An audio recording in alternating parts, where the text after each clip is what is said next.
Hi, I'm Cora Rose, your friendly SP. I've just met with Joe Reiser, a third year medical student. I'll be portraying the case of Jackie Norris, but I'll also be taking the time to talk to you and explain what's going on in my mind and how I'm grading in the moment. I have slight tenderness in my joints around my elbow and knees, and also my hands and feet. When did this start? My elbow and knee pain started 2 weeks ago, but then 3 days later it moved into my hands and feet. Oh, have you noticed any swelling or rashes on your body? No, no rashes. I have had some swelling, but Joe didn't give me a chance to say that.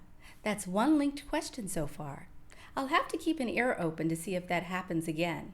Also, note to self, a little empathy about my joint pain would have been appreciated. 2 weeks is a long time. Let's see if I get any empathy later on in the encounter. Has anything made the pain better? I've been taking Advil as needed for the past 2 weeks. At most, I'll take two pills 3 times a day, but mostly it's been more like once or twice a day. It doesn't take it away, but it does take the edge off. I'm sorry to hear that. Does anything make it worse?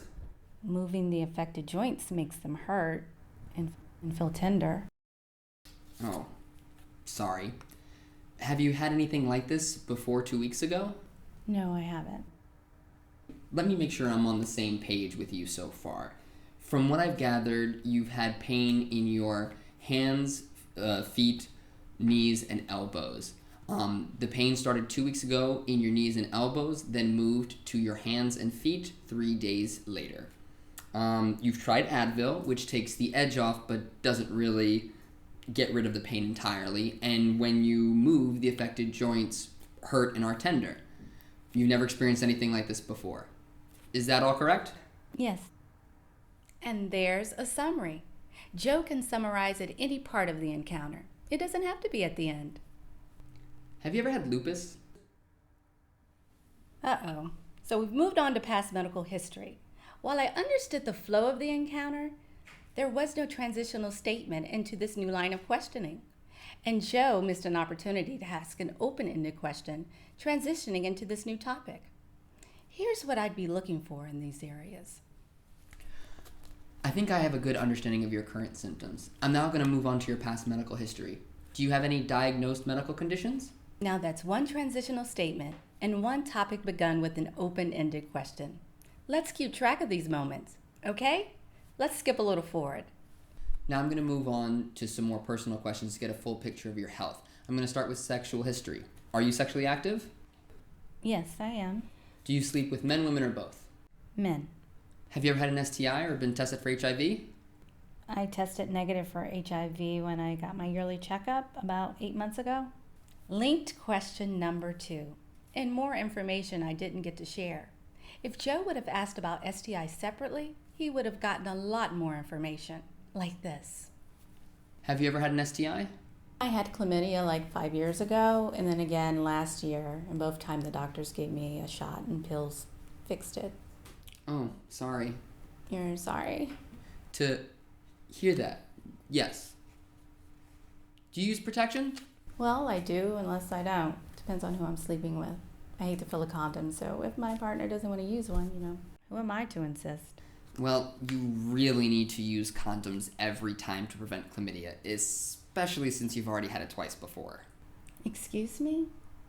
Boy, that could derail an encounter, huh? Joe did try to counsel me, but that felt very judgmental. So while he gets credit for counseling, I didn't feel really respected, and I sure didn't experience him as empathetic.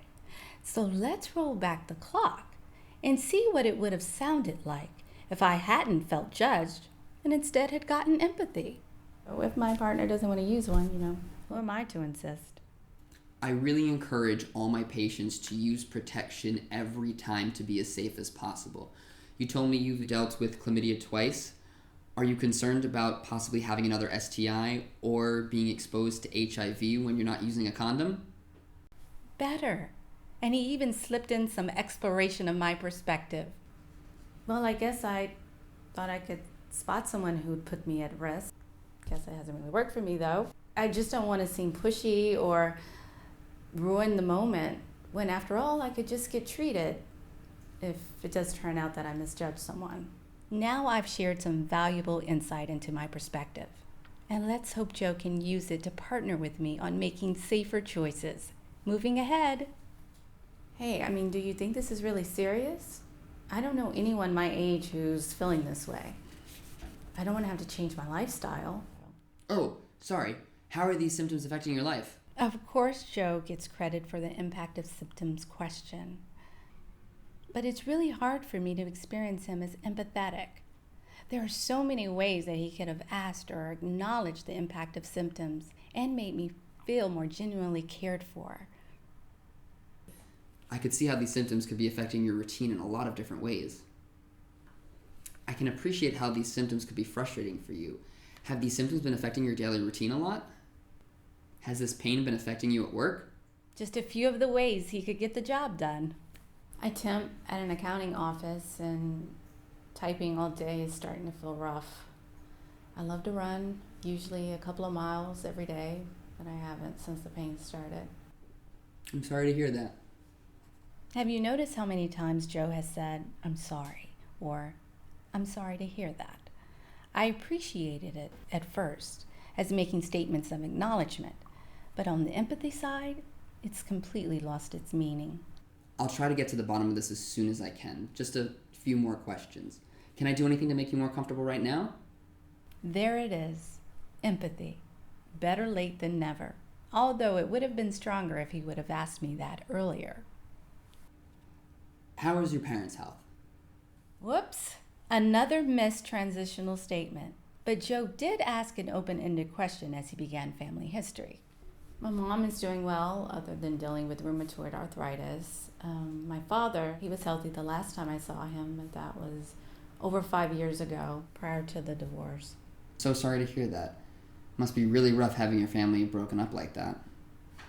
Joe's trying to acknowledge my perspective, which is nice, but he hasn't asked me questions to actually understand my perspective and explore my point of view, like this.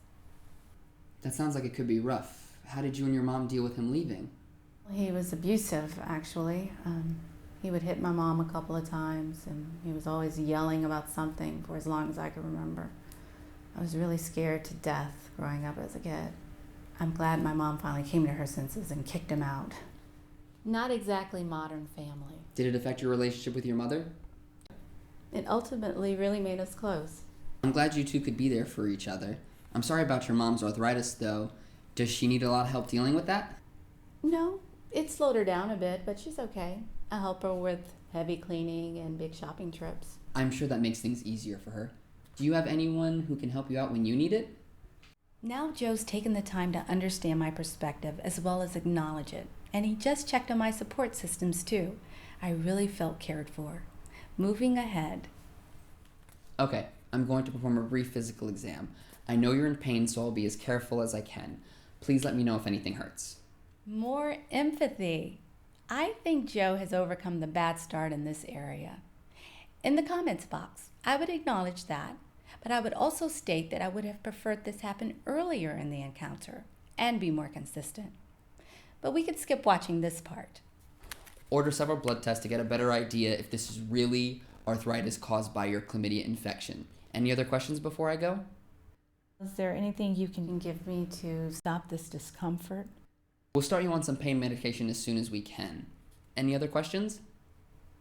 The nurse will be right in to draw your blood. Well, that was clear, but he still needed to check for my understanding.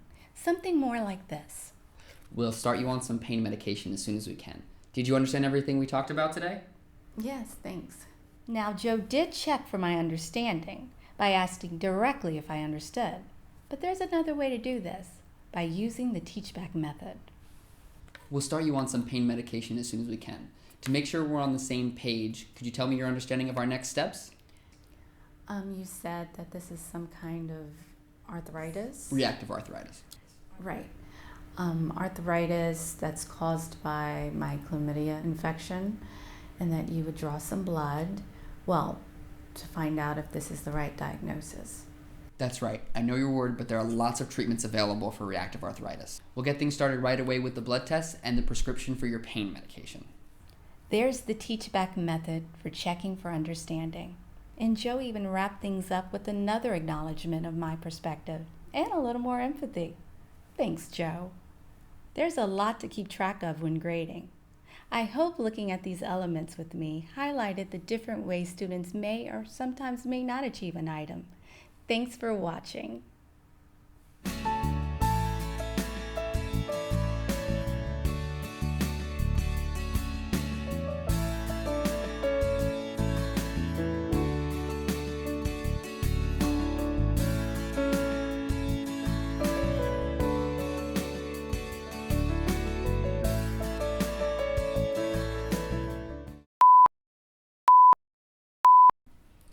Wow.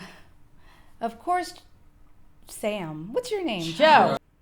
Let's shoot the diagnosis. Does anyone know the diagnosis? The pain first started in your knees and elbows and then moved to my hands and feet. I mean your hands and feet. Cut. Hi, my name is Joe Reiser. I'm a medical student. Is that okay with you? Hold. The line is. Now that's one transitional statement and one topic begun with an open-ended question. Let's do something. Let's keep track. Let's do something. Let's keep track. I'm sorry to hear that. I mean, I get away with that in the edit. Come on. There's a laugh